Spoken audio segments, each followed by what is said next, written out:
Community Garden is bringing new hope and new life to Holt, and memorial services for Reverend Fred Shuttlesworth begin tomorrow. You're watching Alabama's WVUA News at 10 with your award-winning news team, Claire Huddleston, weather with Richard Scott, and sports with Gary Harris.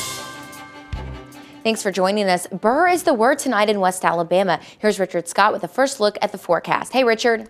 Hey Claire, it's mighty cold on this Friday night. Temperatures well down in the 40s area-wide. 46 degrees Tuscaloosa, 44 in Demopolis, and 30s on the board for Coleman and Gadsden. Some places likely down in the 20s tonight to low 30s. I think area-wide, low to mid-30s, especially the south. Saturday, Sunday, though, after cold starts to each day, a quick warming trend, 69 on Saturday, low 70s in spots. Low 70s are likely area-wide on Sunday. No chance of rain through the weekend, plenty of sunshine. But what about the rest of that forecast? Home team weather is coming up. Stay with us. The Alabama Crimson Tide and Tennessee Volunteers will hit the gridiron tomorrow. These two teams have met a total of 93 times, and the rivalry seems to grow more every year. Last year, the Tide rolled over the Vols 41-10 in Knoxville. This year, the two will tangle at Bryant-Denny Stadium. Even though the Tide is picked to come out on top, a good number of Tennessee fans have traveled to the Druid City. Oh, yeah, we travel whether we win, lose, or draw. That's just, we go for the, as I say, to meet people and be with friends, and that's part of it. Football is great. It's not just Tennessee fans who have traveled to Tuscaloosa. Some Alabama fans have come to town by boat. The group Pirates of the Warrior have been meeting at Manderson Landing to boatgate for over 10 years. Like tailgaters, these guys cook out and enjoy the football atmosphere in Tuscaloosa. Boatgator Mike Hall remembers the first time they started this tradition. Then the next year, 2003, we brought our boat up for the first year. And ever since then, we've been coming every fall for the football season. We come up about August, and really it's two reasons. We get away from the Gulf Coast where the hurricane threat is during the fall, and we're here for Alabama football. The group says the April 27th tornado destroyed area marinas, so the crowds have been smaller than usual. However, they anticipate a large crowd for the upcoming LSU-Alabama game. And of course, football fans are rolling onto campus in a traditional way too. Fans have been setting up their RVs today, getting ready for a full weekend. While some fans may not believe this is one of the Tide's biggest games, it's still an SEC rivalry. Even the smallest of family members were out supporting the Tide and Vols.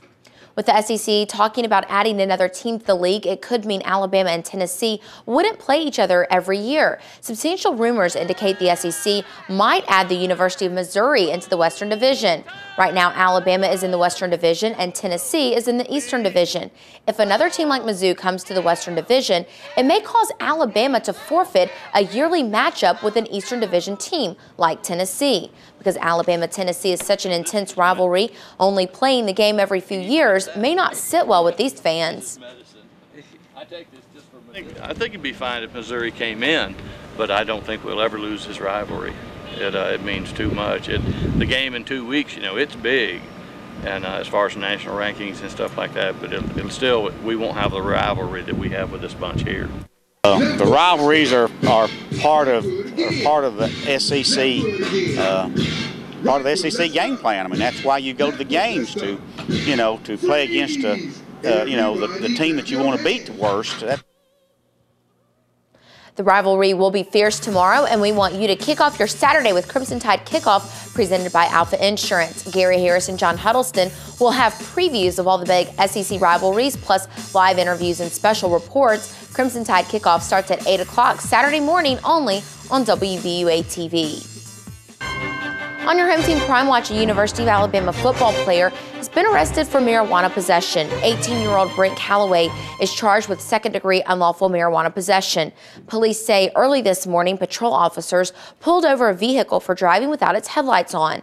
When officers approached the vehicle, they smelled a strong odor of marijuana. Police say Calloway had a bag with marijuana in it. Calloway went to the Tuscaloosa County Jail. His bond was set at $1,000. Police have arrested a 33-year-old man for sodomy. Authorities say Randall Roberts performed a sexual act on a 23-year-old male without his consent. According to authorities, witnesses intervened and stopped Roberts during the act. When police went to Roberts' house to arrest him, they found drug paraphernalia. Roberts is charged with first-degree sodomy and unlawful possession of drug paraphernalia. A West Alabama man is facing federal fraud charges. Authorities say 47-year-old Robert Spires claimed the April 27th tornado damaged his home in Tuscaloosa. However, documents now show he didn't have any property in Tuscaloosa. Spires got $1,600 from FEMA after the storms. Former State Representative Terry Spicer of Elba has agreed to plead guilty in Alabama's gambling corruption case. Spicer is charged with bribery and will enter his plea November 15th in Montgomery. Documents filed by federal prosecutors say Spicer agreed to accept cash, campaign services, and a ski vacation from lobbyist Jared Massey in return for Spicer getting companies and organizations to hire Massey as their lobbyist. 7 other people are accused of buying and selling votes for pro-gambling legislation. They will go to retrial in January. Funeral services will begin tomorrow for civil rights icon Fred Shuttlesworth. Tomorrow, Shuttlesworth will lie in state at Bethel Baptist Church. That's where he was pastor from 1953 to 1961.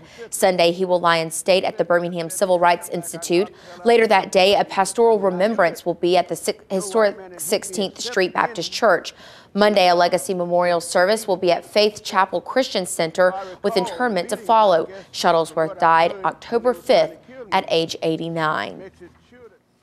It's going to be a happy holiday season for many U.S. troops. President Obama says U.S. troops will be pulling out of Iraq and should be home in time for Christmas. Details are coming up. You're watching WVUA, Alabama's home team.